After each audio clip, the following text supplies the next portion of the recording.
محرم کے مہینے میں خاص عبادت جو ہے وہ روزے رکھنے کی ہے. تو اس مہینے میں اللہ کی توفیق سے اگر ممکن ہو تو کثرت سے روزے رکھنا مستحب ہے. روزوں کے اعتبار سے رمضان کے بعد سب سے افضل مہینہ ہے.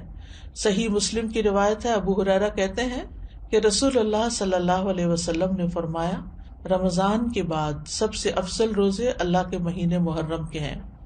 ابن رجب کہتے ہیں کہ یہ حدیث اس معنی میں واضح اور صریح ہے کہ رمضان کے بعد نفلی روزوں میں افضل ترین روزے اللہ کے مہینے محرم کے روزے ہیں، اور یہ سب نفلی روزے ہیں. فرض روزوں سے پہلے محرم میں روزے رکھے جاتے تھے، پھر جب فرض روزے رمضان میں ہو گئے تو پھر محرم کے روزے جو ہیں وہ نفلی ہو گئے. نبی صلی اللہ علیہ وسلم صرف شعبان میں کثرت سے روزے رکھتے تھے.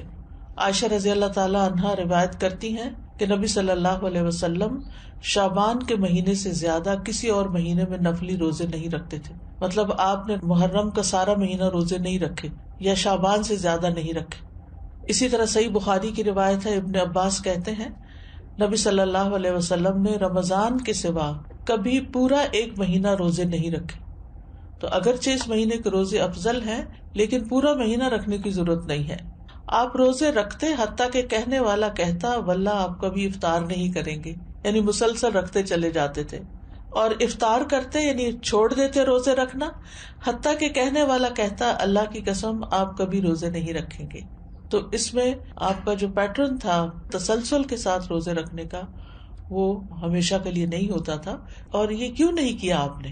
اس لیے نہیں کہ آپ کے اندر طاقت نہیں تھی، اس لیے کہ امت کے لیے مشکل نہ ہو. کیونکہ امت میں بہت سارے لوگ ایسے ہوتے ہیں جو نبی صلی اللہ علیہ وسلم کی ہر بات کو کاپی کرنا چاہتے ہیں، ہر سنت کی پیروی کرنا چاہتے ہیں، تو پھر یہ چیز مشکل ہو جاتی.